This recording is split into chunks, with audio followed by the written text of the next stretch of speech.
વિદ્યાર્થી મિત્રો આપણે સંભાવનાના લાસ્ટ એટલે કે ત્રીજા લેક્ચરની અંદર 16.2 ગણતા હતા. એના 6 દાખલા ગણ્યા હતા. સાતમો દાખલો પણ એને અનુરૂપ જ છે. એ અને બી પરસ્પર નિવારક છે કે નહીં તો જુઓ, તમે એની ચર્ચા હું કરી લઈશ. બાકી તો તમારી પાસે એ પરિણામ લખેલું જ છે. છઠ્ઠા દાખલાનો નિદર્શાવકાશ એસ લખેલો છે, જેમાં 36 ઘટકો આવે. ઘટના એ લખેલી છે, જેમાં પહેલા પાસા પર યુગ્મ આવે એટલે 2 1 2 2 1 2 2 2 3 એવા 18 ઘટકો લખેલા છે. અને ઘટના બીની અંદર પહેલા પાસા પર અયુગ્મ આવે એટલે એના સિવાયના એસવાળા જે 18 છે એ લખેલા છે. એટલે કે એ અને બી બંનેનો છેદગણ ખાલીગણ થશે. તમારી પાસે લખેલા ઘટકો ઉપરથી તમે લખી શકશો. અહીં એ અને બી ઘટનાઓ એ અને બી માટે એ ઇન્ટરસેક્શન બી ઇક્વલ ટુ 5. એ અને બીનો છેદગણ ખાલીગણ છે, માટે પરસ્પર નિવારક ઘટનાઓ છે. બંનેનો યોગ કરશો તો એસ મળી જશે, એટલે પરસ્પર નિવારક પણ છે અને નિશેષ પણ છે. ત્રીજામાં એ ઇક્વલ ટુ બી ડેશ, આપણે આગળનામાં બી ડેશ મેળવેલું જ છે. એના પરથી તમે કહી શકશો કે એ અને બી ડેશ નિવારક છે, એ અને બી ડેશ ઇક્વલ છે. એ અને સી પરસ્પર નિવારક છે, તો એમાં તમે એ અને સીમાં ઇન્ટરસેક્શન શોધો એટલે લગભગ ખાલીગણ નથી આવતો, કંઈક ઘટકો આવે છે, અને માટે એ અને સી પરસ્પર નિવારક નથી એવું આવશે. એ તમે ઘટકો લખી અને નોટ ઇક્વલ ટુ 5 લખી અને દાખલો પૂરો કરી શકશો. ચોથો. હવે પાંચમો, એ અને બી ડેશ પરસ્પર નિવારક છે તો બિલકુલ નહીં. એ અને બી ડેશ તો એક જ સરખી છે, એટલે એ અને બી ડેશનો છેદ 5 થશે જ નહીં, અને એ અને બી ડેશનો છેદ 5 નહીં થાય એટલે પરસ્પર નિવારક થવાનો પ્રશ્ન છે જ નહીં. એટલે પાંચમું ખોટું છે. ચોથું પણ ખોટું થયું. પાંચમું, એ ડેશ બી ડેશ અને સી પરસ્પર નિવારક અને નિશેષ છે, તો ચેક કરી શકો. એ ડેશ અને બી ડેશ એ બંને તો પરસ્પર નિવારક થશે, પણ સી ડેશ સાથે એનો છેદ ખાલીગણ નહીં આવે, એટલે પરસ્પર નિવારક નથી. નિશેષ તો છે કે નહીં ચેક કરો, બરાબર છે, બાકી જરૂર જ ના રહી ને. આખું સ્ટેટમેન્ટ તો અસત્ય જ થયું, એટલે તમે એનું કામ ગણી શકશો. એ ઉપરનું આપણે આગળની ઘટનાઓ લખી છે, એના ઘટકોના ઇન્ટરસેક્શન લઈ અને લખવાનું છે. It should be very easy, you can do it. જોઈએ હવે સંભાવનાનો પૂર્વધારણાયુક્ત અભિગમ. તો સંભાવનાની અંદર થોડીક પૂર્વધારણાઓ સ્વીકારેલી છે, આપણે એને નોંધીએ અને પછી જોઈએ. તો આવું છે.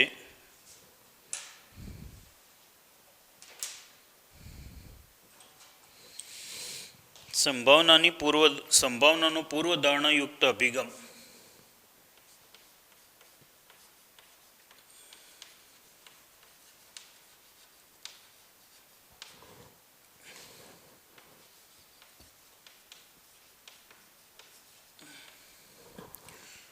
પૂર્વધારણાયુક્ત અભિગમ.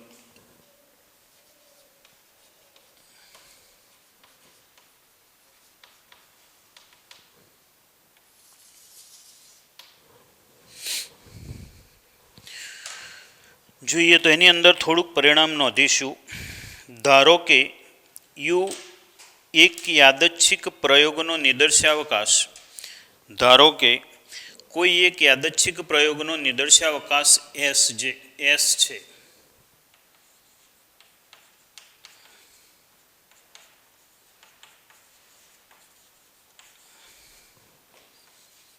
કોઈ એક યાદચ્છિક પ્રયોગનો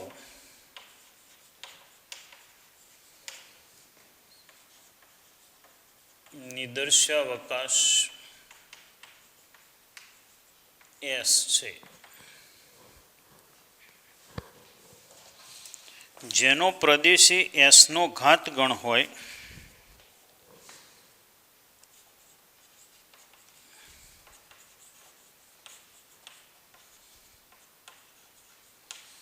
જેનો પ્રદેશ એસનો ઘાત ગણ હોય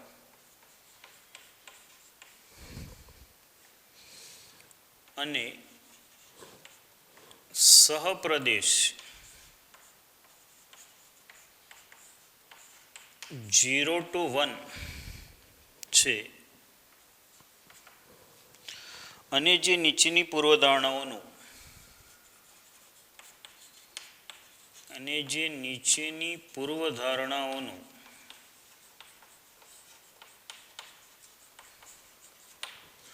સમાધાન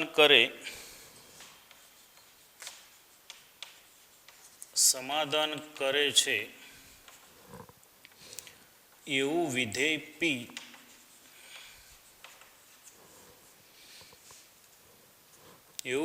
તે સંભાવના વિધેય P છે.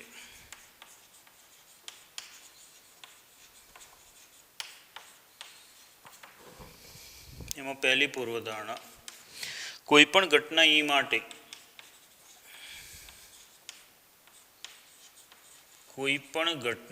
E માટે P of E is always greater than or equal to 0. P of S equal to 1.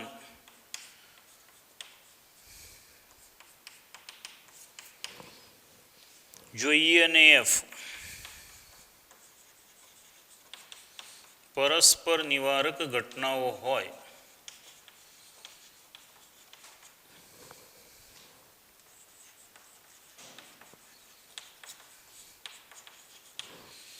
તો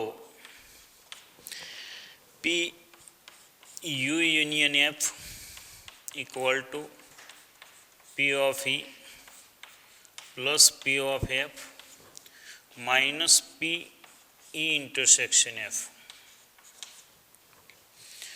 જોઈએ એનું અર્થઘટન સમજીએ શું કહ્યું છે. યાદચ્છિક પ્રયોગનો નિદર્શાવકાશ S આપણને ખબર જ છે. નિદર્શાવકાશ એટલે કોઈ પણ પ્રયોગના તમામ શક્ય પરિણામોના ગણને નિદર્શાવકાશ S કહે છે. જેનો પ્રદેશ Sનો ઘાત ગણ હોય. Sનો ઘાત ગણ એટલે શું? ઘાત ગણ Sનો ઘાત ગણ એટલે એનો સિમ્બોલ P of S છે અને એનો અર્થ Sના તમામ ઉપગણોનો ગણ.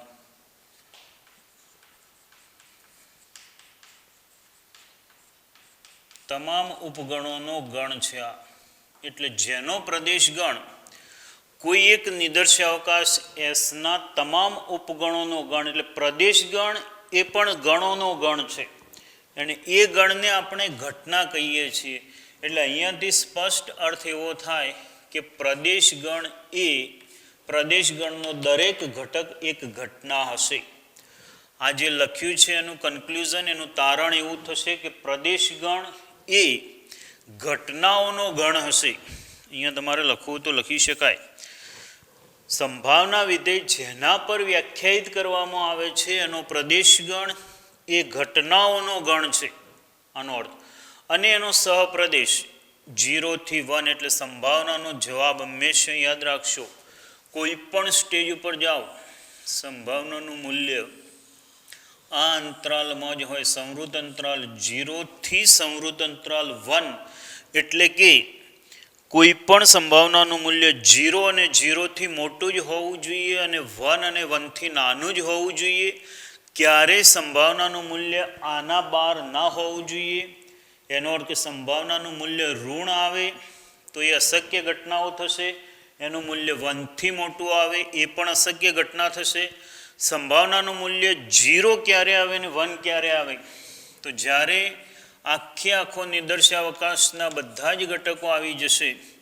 એટલે કે જ્યારે નિદર્શાવકાશની સંભાવના વિચારીશું તો એ ચોક્કસ ઘટના જ બને છે. માટે હંમેશા P of S is always equal to 1.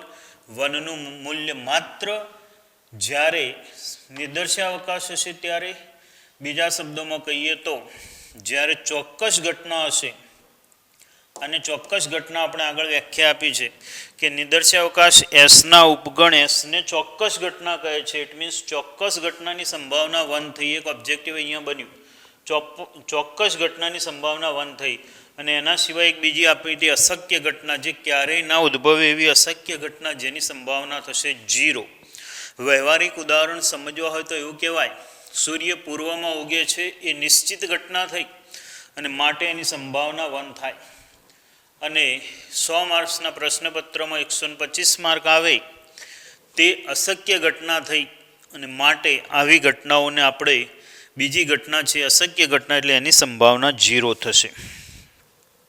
હવે એના ઉપરના તારણો તો આને યાદ રાખીશું કે સંભાવનાનું મૂલ્ય હંમેશા 0 અને 0થી મોટું જ છે. અહીંયાથી એ પ્રતીત થાય જ છે. આ એક બાઉન્ડ્રી તો આ બાજુથી છે જ. અહીંયા કોઈ પણ ઘટનાની સંભાવના 0 અને 0થી વધુ જ હોય. ત્યાર પછી એનું મૂલ્ય 1 મહત્તમ 1 હશે અને બે પરસ્પર નિવારક ઘટનાઓ માટે બંનેના યોગથી મળતી ઘટનાની સંભાવના બંનેની સંભાવનાના સરવાળા જેટલી થશે. આ પોર્શન 0 હશે. મેં પહેલાં એટલા માટે લખ્યું છે કે આ ફોર્મ્યુલા હંમેશા સાચી છે, પણ જ્યારે ઈ અને એફ પરસ્પર નિવારક થાય છે એટલે અહીંયા 5 આવી ગયો. 5ની સંભાવના 0 થાય. ઇટ મીન્સ આવું થશે પી એ યોગ F equal to P of E plus P of F. તો આ જે ફંક્શન બન્યું તે સંભાવના વિધેય થશે. સંભાવના એક વિધેય છે. જોઈએ હવે એના ઉપરથી થોડીક પૂર્વધારણાયુક્ત વ્યાખ્યા પરથી નીચેના તારણો મળ્યા. તો એના એ જ છે કે જુઓ નીચે પેજ નંબર ટેક્સ્ટબુકનો સદુપયોગ કરશો. 362 નંબરના પેજ ઉપરની લાસ્ટ 3 લાઈન. પ્રત્યેક WI બિલોંગ્સ ટુ S માટે 0 less than or equal to P of WI less than or equal to 1. શબ્દોમાં કહીએ તો કોઈ પણ ઘટનાની સંભાવના 0 અને 0થી વધુ અને 1 અને 1થી નાની હશે. આનું સિમ્બોલિક લેંગ્વેજ બદલી છે, બાકી આનું આ જ લખ્યું છે P of WI equal to belongs to P of WI belongs two, એટલે આવું લખી શકાય, આવું લખી શકાશે. Always probability of any event is always between from 0 to 1 એવું થશે.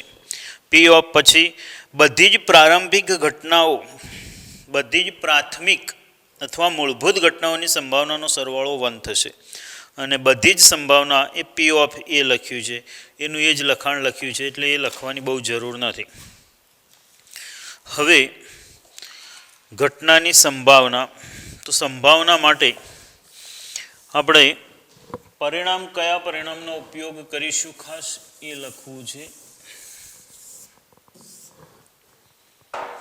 ઘટનાની સંભાવના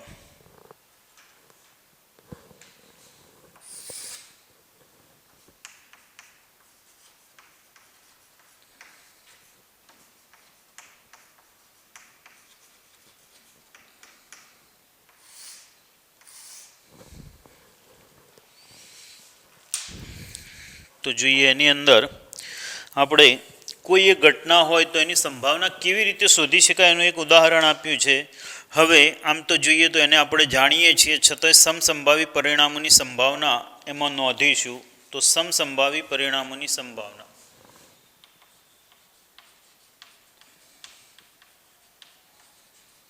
સમસંભાવી પરિણામોની સંભાવના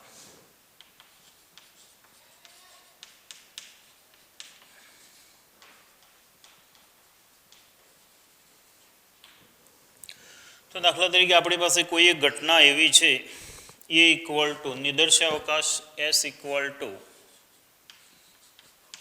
એની ઘટના છે W1 W2 W3 up to so on WN.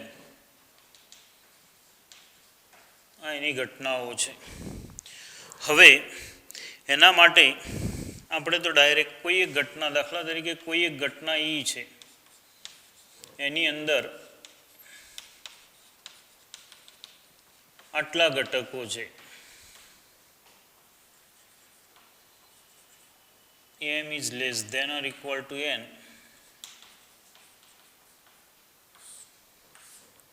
નિદર્શાવકાશ જેટલા અથવા એનાથી ઓછા ઘટકો હોય તો માટે p of e equal to m upon n. ટૂંકમાં m એટલે e ને અનુરૂપ પરિણામોની સંખ્યા,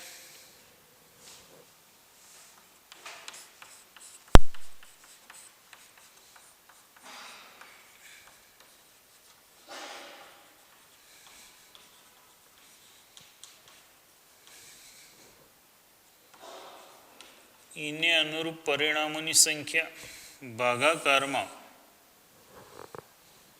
કુલ શક્ય પરિણામોની સંખ્યા.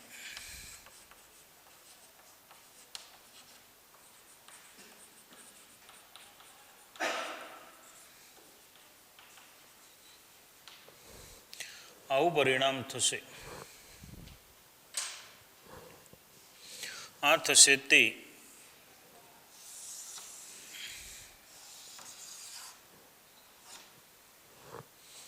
કોઈપણ ઘટનાના ઘટકોની સંખ્યા ભાગાકારમાં કુલ નિદર્શાવકાશના ઘટકોની સંખ્યા, જેને આપણે જાણીએ છીએ આવા ઘટકો થશે. હવે થોડાક પરિણામો લખીએ તો આવું થશે. જોઈએ અન્ય ઉપયોગી પરિણામો.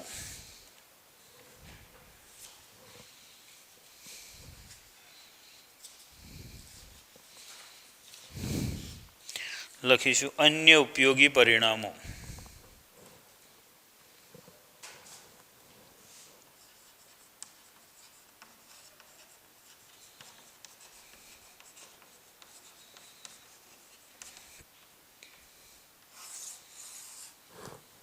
P of A યોગ B ઇક્વલ ટુ અથવા E યોગ P of E plus P of F minus PE છેદ F. બીજું P of A dash equal to 1 minus P of E. જો આવા ઘણા બધા પરિણામો જરૂર પડે એનો ઉપયોગ કરીશું, એને આપણે નોંધતા જઈશું. એટલે અહીંયાથી આ ભાગ પછી 10 લીટી જગ્યા છોડી અને હવે આપણે સ્વાધ્યાય 16.3 ગણીશું. આની અંદર એક જ કોન્સેપ્ટ ચાલશે કે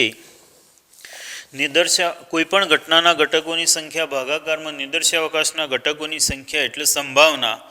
હવે જોઈએ, બસ આ કોન્સેપ્ટ ઉપર આપણે બધા દાખલા ગણવાના રહેશે. જોઈએ 16.3નો પહેલો દાખલો, એની રકમ લખો. વિધેય દર્શાવે છે કે નહીં, સંભાવના નિર્ધારણે માન્ય છે કે નહીં એવું આપણે નક્કી કરવાનું છે. તો જોઈએ એમાં બે નિયમો આપણે ચેક કરવાના. બધી સંભાવનાનો સરવાળો 1 થવો જોઈએ અને દરેક સંભાવનાનું મૂલ્ય 0 અને 0થી મોટું અને 1થી નાનું હોવું જોઈએ. એમાં 1 વાળા પોઈન્ટને નહીં નોંધીએ તો ચાલશે. કેમ? કારણ કે સરવાળો 1 થતો હોય અને તો પછી કોઈ 1થી મોટી હોઈ જ ના શકે.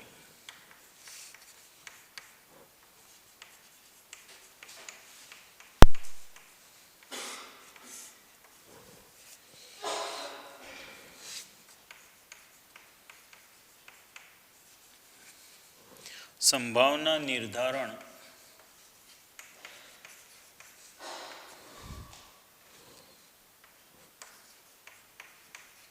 માન્ય છે કે નહીં. પહેલો તો લખીશું અહીં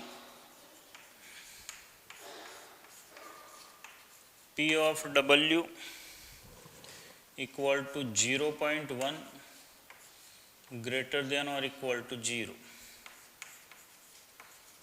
P of W 0.01 greater than or equal to 0.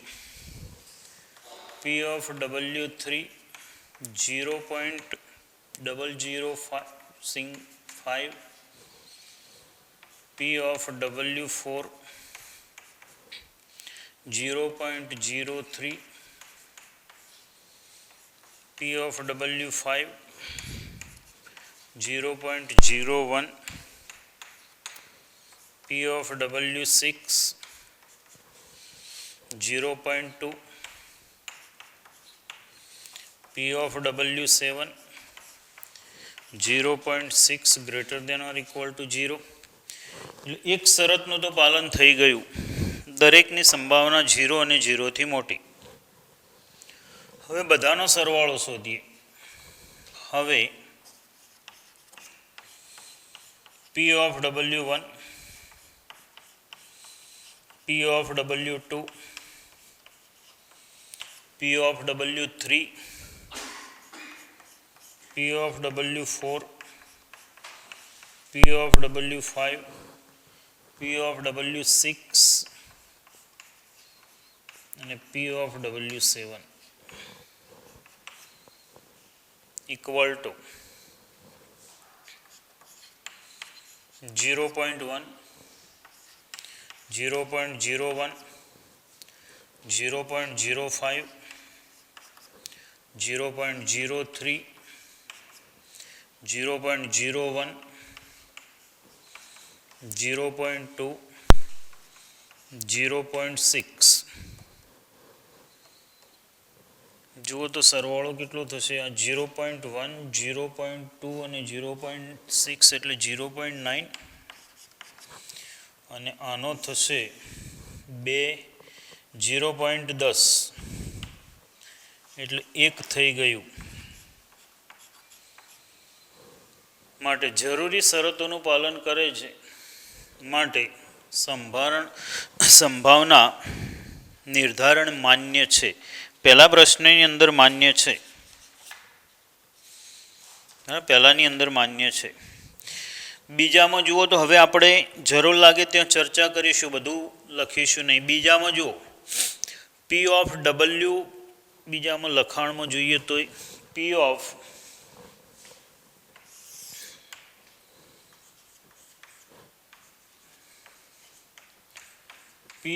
WI equal to 1/7 for I equal to 1 to 7. 7 જ ઘટનાઓ છે ને? હા.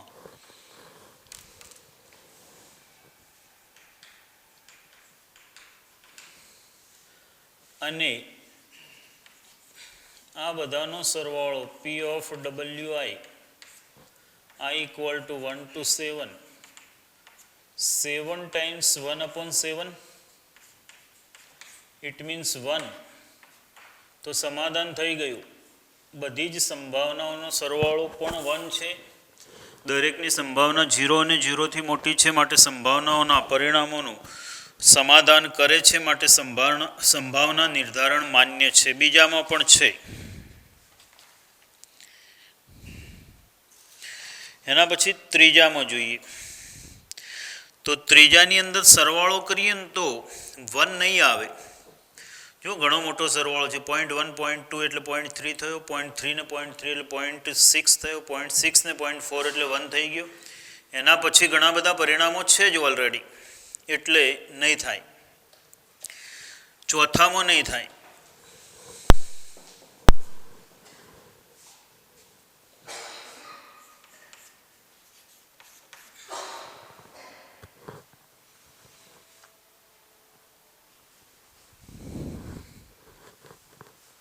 જુઓ તો ચોથામાં પણ નહીં થાય. P of W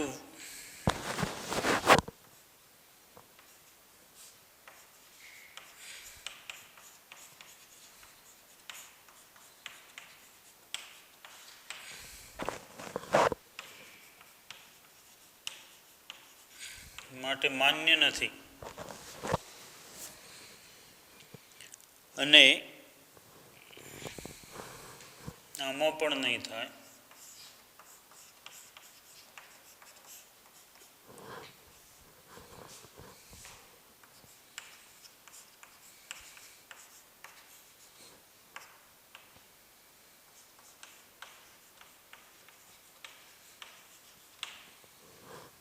સંભાવના વિતરણ માન્ય નથી, સંભાવના નિર્ધારણ માન્ય નથી. જોઈએ હવે બીજો દાખલો. એક સિક્કાને 2 વાર ઉછાળતા ઓછામાં ઓછી 1 વખત કાંટો મળે તેની સંભાવના શોધો.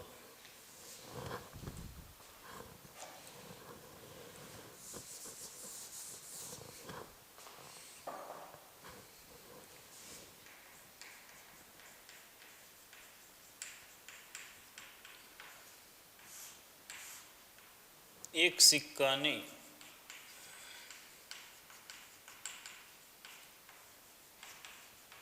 2 વખત ઉછાળતા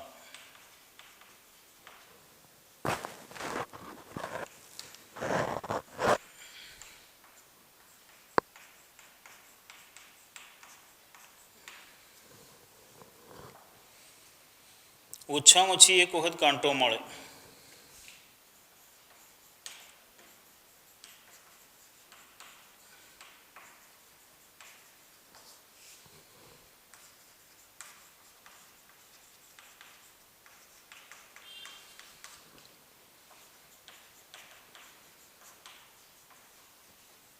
ઓછામાં ઓછી એક વખત કાંટો મળે તે ઘટના, એટલે આમાં એક અથવા એકથી વધારે વખત કાંટો મળે તે.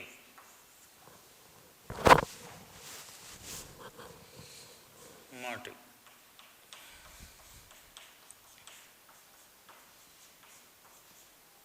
એમ એટલે ઈના ઘટકોની સંખ્યા, એન એટલે કુલ સંખ્યા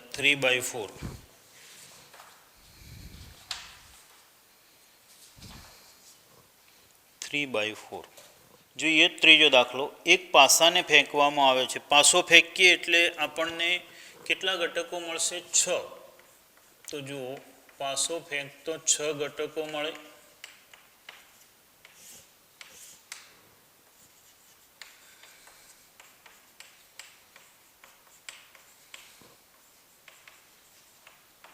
એક પાસો ફેંકવામાં આવે તો S =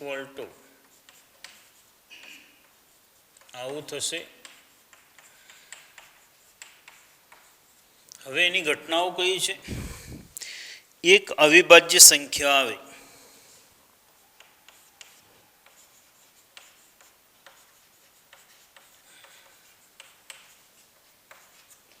અવિભાજ્ય સંખ્યા આવે તે ઘટના E = 2 અવિભાજ્ય, એક અવિભાજ્ય નથી, 2 અવિભાજ્ય 3 અને 5 માટે n of E = 3. therefore P of E = m/n 3/6 1/2. ત્યાર પછી 3 કે તેથી મોટી સંખ્યા આવે. 3 કે તેથી મોટી સંખ્યા આવે તો જુઓ તો 3 કે તેથી મોટી સંખ્યામાં કઈ સંખ્યાઓ આવશે?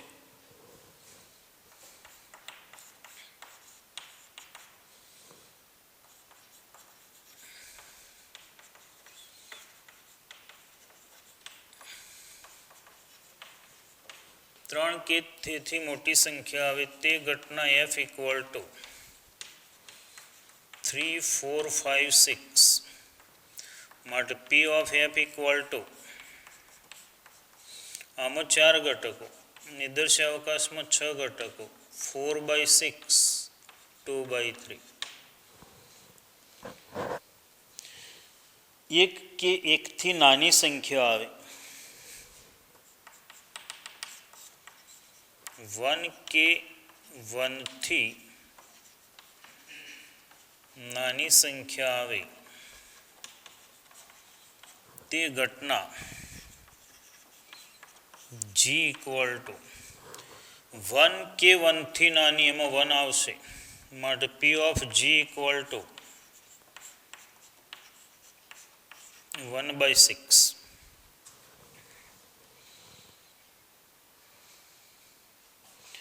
એના પછી 6 થી મોટી સંખ્યા આવે.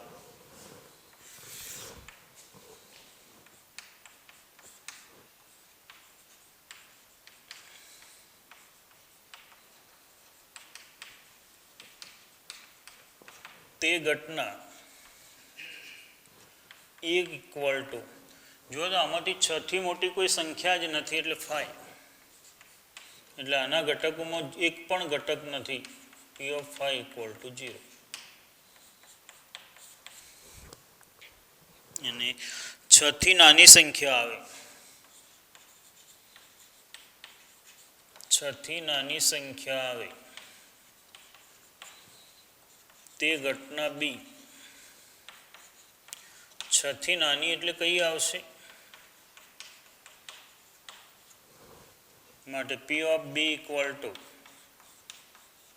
6 થી નાની. ધ્યાન આપજો, 6 થી નાનીમાં 6 ના આવે એટલે એમાં આવશે 5/6.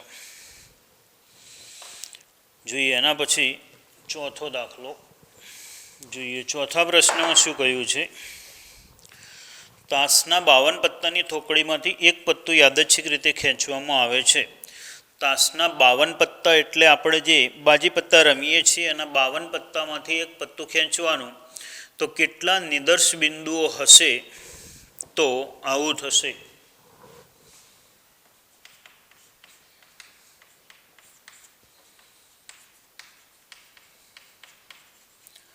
બાવન પત્તામાંથી એક પત્તું ખેંચવા માટે નિદર્શ બિંદુઓ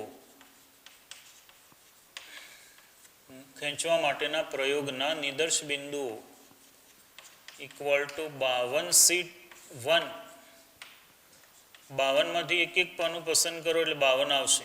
નિદર્શાવકાશના નિદર્શ બિંદુઓ એટલે કે નિદર્શાવકાશના ઘટકોની સંખ્યા 52 થશે. હવે શું કહ્યું છે? પત્તું કાળીનો એકો હોય તેની સંભાવના શું છે?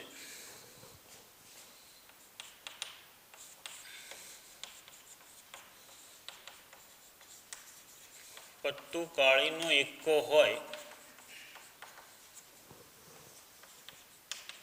તે ઘટના એ માટે n of a equal to 1C1. 52 પાનામાં એક જ કાળીનો એકો હશે એટલે એ એક પાનામાંથી જ એક પાનું પસંદ થશે. It means 1C1.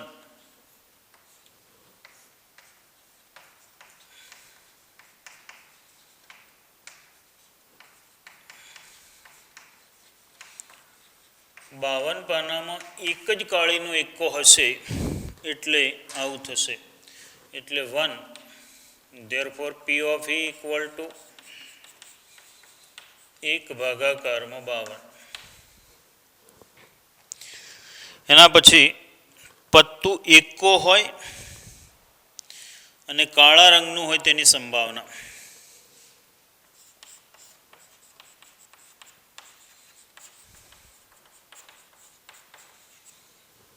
પત્તું એકો હોય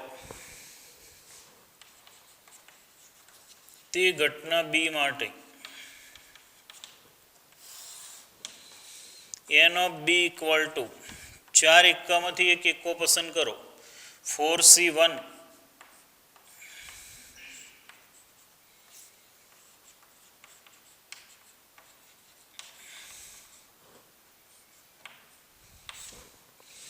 therefore 4. and therefore P of B equal to 4/52. 52 એટલે કુલ નિદર્શના બિંદુ 1/13.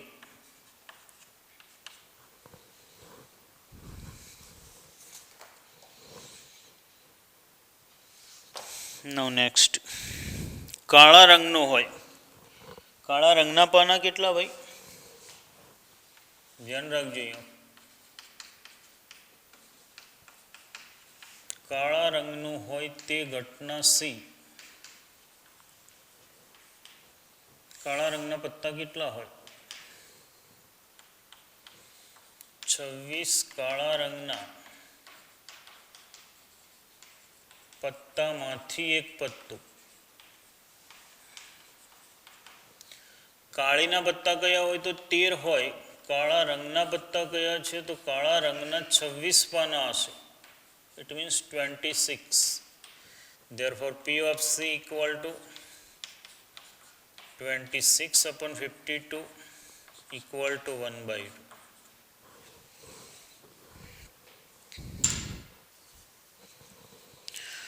જોઈએ શું કહ્યું છે જુઓ તો પાંચમા દાખલામાં એક સમતોલ સિક્કો જેની એક બાજુ પર 1 અને બીજી બાજુ પર 6 અંકિત કરેલા છે. સમતોલ સિક્કો સિક્કા ઉપર 1 અને 6 લખેલા છે. આ સિક્કો તથા એક સમતોલ પાસો બંનેને ઉછાળવામાં આવે છે. મળતી સંખ્યાનો સરવાળો 3 હોય અને 12 હોય તેની સંભાવના શોધો. હવે જુઓ તો અહીંયા નિદર્શાવકાશ આપણને ડાયરેક્ટ લખતો ના આવડે તો આવી રીતે લખી શકાશે. સિક્કો ઉછાળી એટલે H ને T નહીં મળે, પણ સિક્કો વિશિષ્ટ છે એટલે અહીંયાથી આપણને 1 અને 6 મળશે.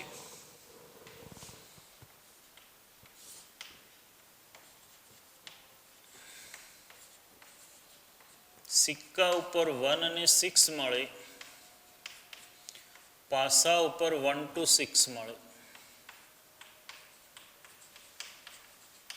એટલે અહીંયા આપણા 12 ઘટકો મળશે.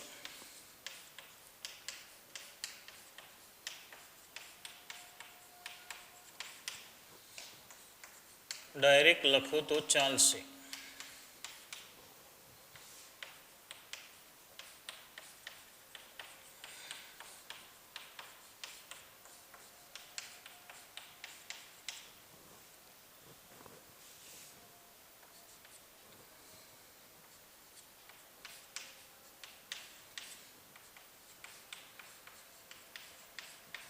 આવા 12 ઘટકો મળશે.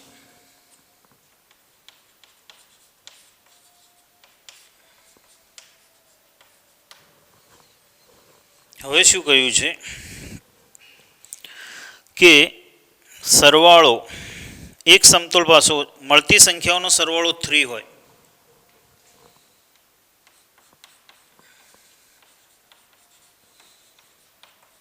મળતી સંખ્યાઓનો સરવાળો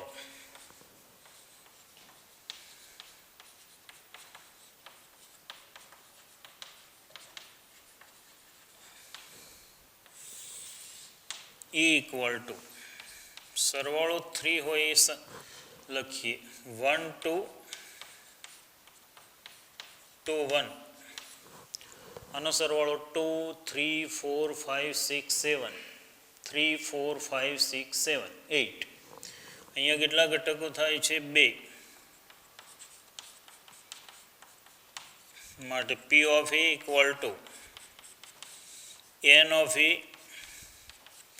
upon N of S 2 over 12 1/6.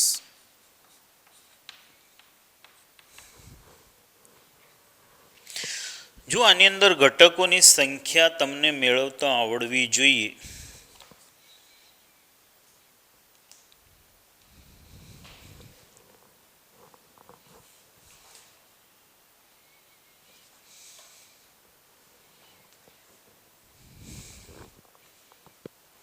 જુઓ તો એના પછી શું આપેલું છે બીજા પ્રશ્નની અંદર? બીજા 12 હોય, સરવાળો 12 હોય એની સંભાવના કેટલી? તો સરવાળો 12 હોય એવી એની સંભાવના જુઓ તો સરવાળો 12 હોય એવો તો એક પણ ઘટક નથી. જોઈએ, એક સમતોલ સિક્કો જેની એક બાજુ પર 1 અને બીજી બાજુ પર 6 અંકિત કરેલા છે. આ સિક્કો એક સમતોલ પાસા સાથે ફેંકવામાં ઉછાળવામાં આવે છે. હા, એટલે બીજી બાજુ પર અહીંયા 6 છે. અહીંયા આપણા લખાણમાં જુઓ તો આ 2 1 નહીં આવે, 6 1 આવશે મિત્રો. 6 1 6 2 6 3 6 4 6 5 અને 6 6. તો પછી અહીંયા આવો એક જ ઘટક આવશે. આપણે અહીંયા 2 સમજીને લખ્યું હતું, એટલે આના ઘટકોની સંખ્યા 1 આવશે. 1/12 આવશે. આન્સર જ 1/12 થઈ જશે. અને બીજામાં લખો તમે મળતી સંખ્યાઓનો સરવાળો 12 હોય એમાં 6 6 એક જ ઘટક આવશે અને કુલ 12. એટલે અહીંયા મળતી સંખ્યાઓનો સરવાળો 12 હોય તે ઘટના B ઇક્વલ ટુ છગડિયા કૌંસમાં 6 6 n of B equal to 1, n of B equal to n of A upon n of S equal to 1/12. એટલે જવાબ થઈ જશે 1/12. જુઓ તો એના પછી છઠ્ઠો દાખલો શું કહ્યું છે જોઈએ. છઠ્ઠાની અંદર પાંચમામાં 1/12 1/12 એવો આવશે. છઠ્ઠામાં શું કહ્યું છે જુઓ તો એક શહેર પરિષદમાં 4 પુરુષો અને 6 સ્ત્રીઓ છે. જો એક સમિતિ માટે યાદચ્છિક રીતે એક પરિષદ સભ્ય પસંદ કરવામાં આવે તો એક સ્ત્રી સભ્ય પસંદ થાય તેની સંભાવના શોધો. હા, તો બહુ સહેલું છે. 6 સ્ત્રીઓમાંથી એક સ્ત્રી પસંદ કરો 6C1 અને ભાગાકારમાં 10 કુલ વ્યક્તિઓમાંથી એક વ્યક્તિ પસંદ કરો 10C1. 6C1 એટલે 6, 10C1 એટલે 10, 6/10 3/5. શબ્દો હું બોલું છું, તમે પછી લખી લેજો. એવું થાય કે સ્ત્રી સભ્ય પસંદ થાય તે માટે 6 સ્ત્રીઓમાંથી એક સ્ત્રી પસંદ થાય જેની પસંદગીના પ્રકાર equal to 6C1 equal to 6 અને કુલ 10 વ્યક્તિઓમાંથી એક વ્યક્તિ પસંદ થાય તેની સંભાવના, તેની પોસિબિલિટી, તેની શક્યતા equal to 10C1 equal to 10, 6/10 equal to 3/5. જોઈએ હવે એના પછી એક થોડોક અઘરો પ્રશ્ન છે. જોઈએ, એક સમતોલ સિક્કાને 4 વાર ઉછાળવામાં આવે છે અને એક વ્યક્તિ પ્રત્યેક છાપ ઉપર ₹1 જીતે છે. પ્રત્યેક કાંટા પર ₹1.50 હારે છે.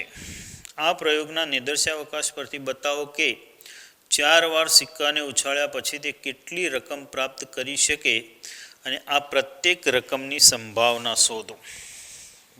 જોઈએ, એક વિશિષ્ટ વિચારવાનું રહેશે. જોઈએ, સૌથી પહેલાં તો આપણે નિદર્શાવકાશના 16 ઘટકો લખી નાખીશું.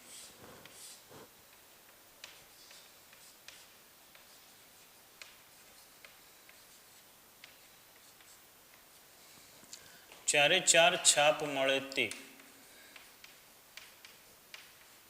એક પોસિબિલિટી. 3 વખત છાપ મળે HHHT, HHTH, HTHH, THH થઈ ગઈ. 4 એક વખત છાપ મળે એવા 4 પોસિબિલિટી, છેલ્લા સ્થાને, બીજા સ્થાને, ત્રીજા અને પહેલા સ્થાને. હવે 2 વખત છાપ અને 2 વખત કાંટો, HHTT, HTHT, THHT, THTH, TTHH અને THHT. 6 ઘટકો મળે. 6 ભિન્ન હોવા જોઈએ. હવે એક વખત કાંટો મળે એવા તો એક વખત છાપ મળે એવા 4 વખત, પછી 3 વખત, 2 વખત, હવે એક વખત છાપ મળે એવા H with 3 times T.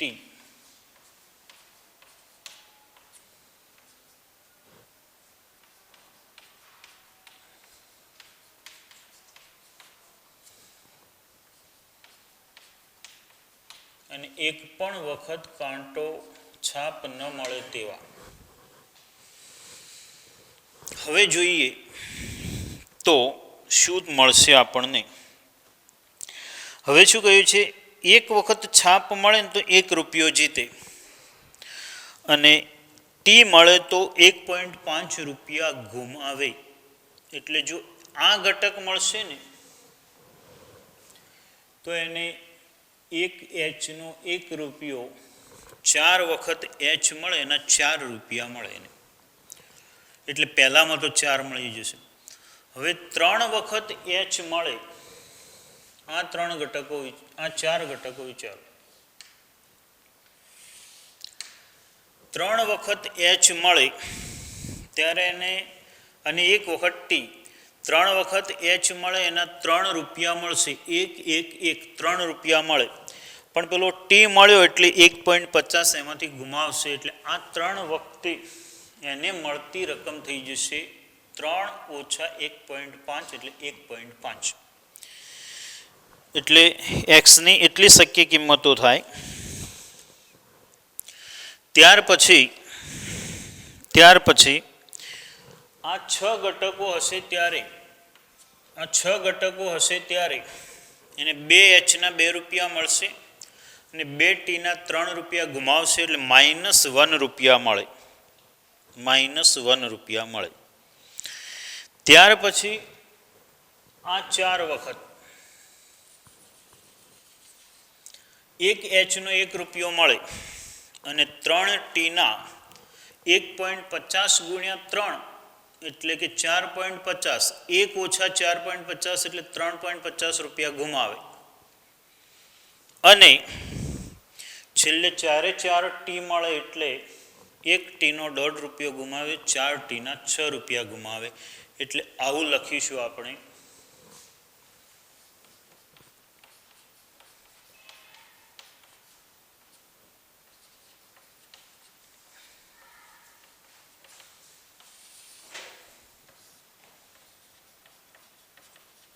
ચારેય વખત ટી મળે, એચ મળે તે માટે મળતી રકમ 1 × 4 = 4 માટે 4 રૂપિયા મળવાની સંભાવના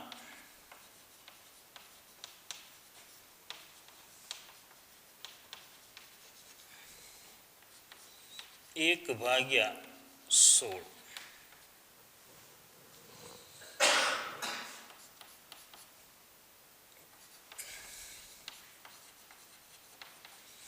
ત્રણ વખત છાપ અને એક વખત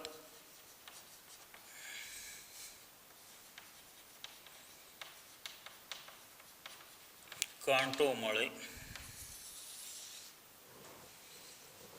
તેવા 4 ઘટકો છે તથા આ વખતે મળતી રકમ ઇક્વલ ટુ 3 વખત એચ છે એટલે 3 × 1 પ્લસ 1 વખત કાંટો છે એટલે 1 ગુણાકારમાં -1.5, 3 - 1.5 એટલે 1.5 રૂપિયા મળે તેની સંભાવના ઇક્વલ ટુ 4/16 1/4.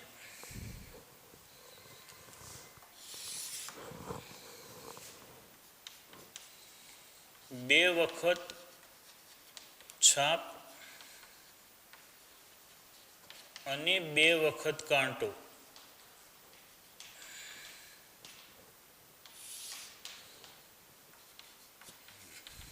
તેવા કુલ 6 ઘટકો છે.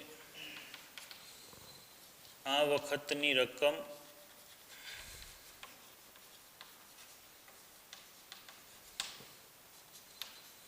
1 × 2 પ્લસ 2 × -1.5,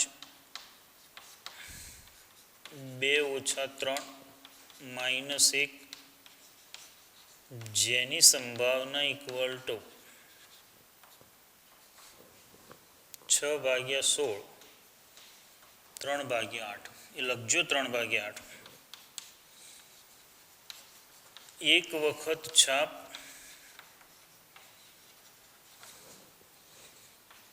ત્રણ વખત કાંટો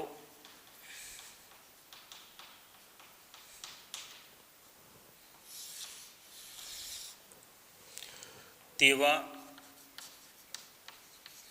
કુલ 4 ઘટકો છે. આ વખતની રકમ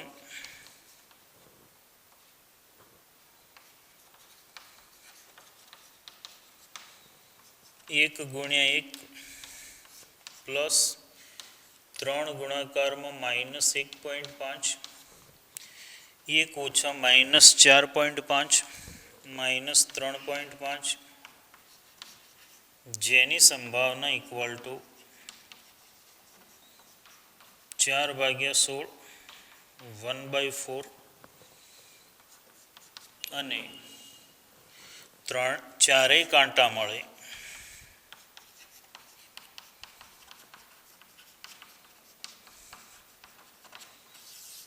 એક જ છે ને એવા ઘટકો.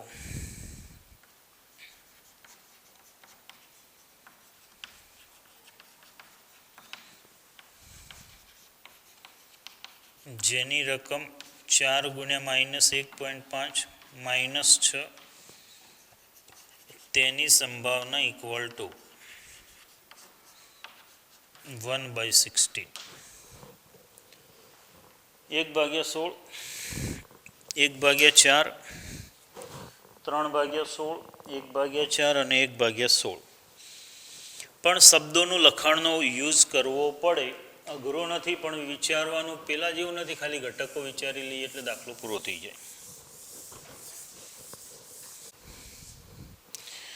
જે એના પછી દાખલા નંબર 8 શું કહ્યું છે જુઓ તો 3 સિક્કા એકવાર ઉછાળવામાં આવે છે તો નીચેની ઘટનાઓની સંભાવના શોધો.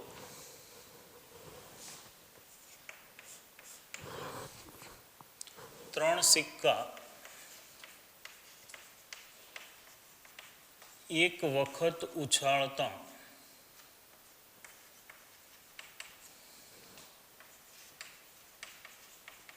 S equal to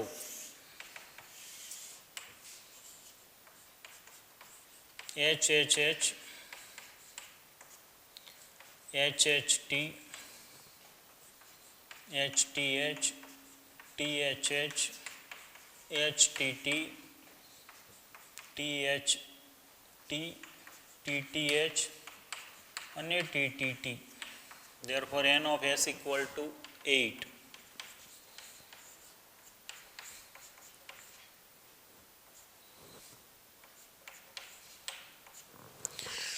હવે શું કહ્યું છે?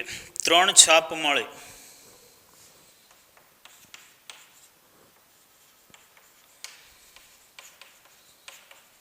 3 છાપ મળે તે ઘટના E equal to HHH. Therefore n of E equal to 1 and therefore P of E equal to n of E upon n of S equal to 1/8. જો તો હવે હું સમજાવી દઉં છું. 2 છાપ મળે, લખાણ તમારે લખવાનું. 2 છાપ મળે તે ઘટના બી. 2 છાપ મળે એમાં કયા ઘટકો આવશે? આ 3. એટલે 3/8. ઓછામાં ઓછી 2 છાપ મળે. ઓછામાં ઓછી 2 એટલે 2 અથવા 2થી વધારે. અને સી ઘટના ધારો તો એમાં આ ઘટકો આવશે 4. એટલે એનો જવાબ આવશે 4/8. વધુમાં વધુ 2 છાપ મળે એટલે આટલા ઘટકો આવશે 7. એ તમારે ઘટના ડી ધારવાની, એમાં 7 ઘટકો લખવાના. n of d equal to 7. therefore P of d equal to n of d ભાગાકારમાં n of s, it means 7/8. એટલે એની 7 એક પણ છાપ ન હોય, એક જ ઘટક TTT એટલે 1/8. 3 કાંટા મળે, ઓલ્સો સેમ. 3 કાંટા મળે 1/8. માત્ર 2 જ કાંટા મળે, માત્ર 2 જ કાંટા મળે તો 3 ઘટકો 3/8. એક પણ કાંટો નહીં, ઓનલી 1 એલિમેન્ટ્સ. એક પણ કાંટો નહીં, 1/8. ને વધુમાં વધુ 2 કાંટા, વધુમાં વધુ 2 કાંટા એટલે આ અથવા આનાથી આ બધા ઘટકો આવે 7/8. આ રીતે તમારે ઘટનાઓ લખી, દરેકની અંદર ઘટકો લખી અને પછી એનો જવાબ લખવાનો છે. એટલો દાખલો પૂરો કરજો. આપણે અત્યારના લેક્ચરમાં આટલું રાખીશું.